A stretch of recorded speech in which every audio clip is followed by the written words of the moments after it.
Hello Libra, Sun, Moon, Rising and Venus signs. Kamusta kayo? Sana po ay nasa mabuti kayong kalagayan. Welcome back po sa Star Tarot at kung bago kayo rito, welcome din po kayo. Please subscribe, like, share my videos and leave me a comment kung nakaresonate kayo. So, Libra, first card ninyo, your dream is a message from your loved ones. Ayan. So, baka meron kayong mga panaginip lately. Maring madalas, no, yung inyong panaginip lately and those are message, no? Messages from your loved ones. Kung ano man ang mga napapanaginipan ninyo lately or in the next few days, maaring yan ay mensahe sa inyo ng inyong mga mahal sa buhay na nag-pass on na on the other side. Okay? Kaya pay attention ano, sa inyong mga mapapanaginipan or napanaginipan na kung naaalala nyo pa.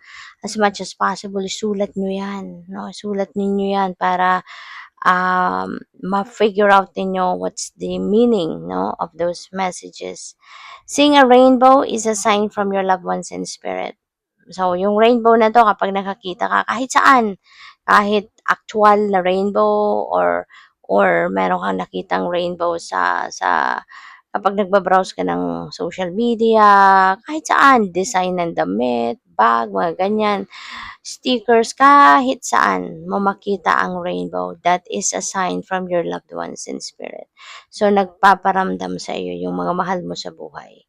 You know, meron talagang mensahe, no, na gustong iparating sa iyo, na gustong sabihin sa iyo ang inyong mga mahal sa buhay. Okay? So, what else?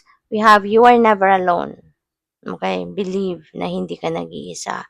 Magtiwala ka na hindi ka nag-iisa. Okay?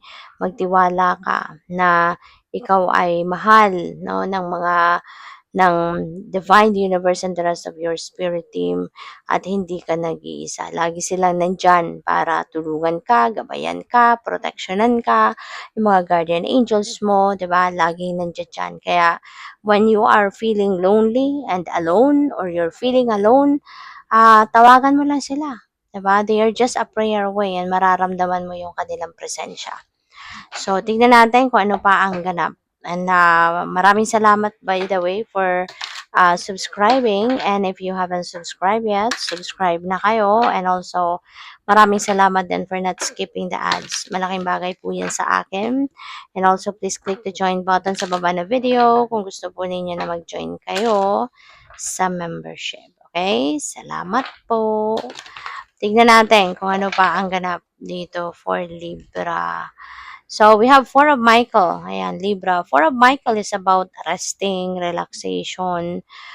This is also an invitation siguro sa inyo na mag-meditate kayo, magnilay-nilay kayo, magmuni-muni kayo. Diba? This is a time to reconnect with yourself, reconnect with your soul, reconnect with your higher self, yung ganon. Pwede rin ang iba sa inyo dito, kaya kayo iniimbitahan na magpahinga, mag-relax kasi baka super pagod na kayo, no? Maaaring kayo ay kumbaga stressed out na siguro. So it's about time na for you to unload your stress at magpahinga kayo. Okay, Libra, magpahinga. That is necessary. All right? Isa pa, pwede rin, no, ng iba sa inyo dito, Libra, is baka kailangan mo ng break. Okay? You need a break. You need to take a breather. Alright? Kasi pwedeng pagod kayo. Diba? Maaring um, hindi lang yung isip niyo yung pagod, but maybe you're also physically stressed out. Possible din yan. Kaya maybe this is also the time that you need to take a time off. Diba? Mag-ano muna kayo, mag-day off muna kayo. Yung ganyan. Para na makabawi naman yung katawan ninyo sa pagod, sa stress na nararamdaman ninyo. So we have solutions, success that comes from objective compromise, self-control and patience also is necessary for you. So magano ka naman, tawag dito, matuto ka din naman na magpasensya, matuto ka din naman na kontrolin yung sarili mo, lalo-lalo na doon sa mga pagkakataon na minsan kasi parang may mga pagkakataon na nawawalan tayo ng pasensya, 'di ba? May mga pagkakataon na nawawalan tayo ng nawawalan tayo ng focus, Kasi because of the imbalances na nangyayari, 'di ba? May mga gusto tayong mangyari na hindi natin nakukuha, may mga ine-expect tayo of other people na gagawin nila pero hindi nila nagagawa. Kaya sometimes, nawawalan tayo ng control sa emosyon, yung gano'n. So this is a reminder para sa'yo. For those of you na merong gano'ng experience, 'di ba? So, next time, try to control yourself at let's try to put our feet on other people's shoes para mas maintindihan natin din ang sitwasyon nila because we don't know din kung ano naman din ang pinagdadaanan nila. Diba? Yung ganun ba? So, be patient. Okay? So, what else? We have Eight of Gabriel. This is a fast-moving energy. Kaya po pwedeng mabisi kayo. Po pwedeng maraming mga kaganapan ang magyayari. Maaring maraming bagay ang pagkakaabalahan ninyo. Sa ngayon, there could be good news coming in. There could be opportunities coming in. Mga ganyan, na magaganap sa buhay mo sa ngayon.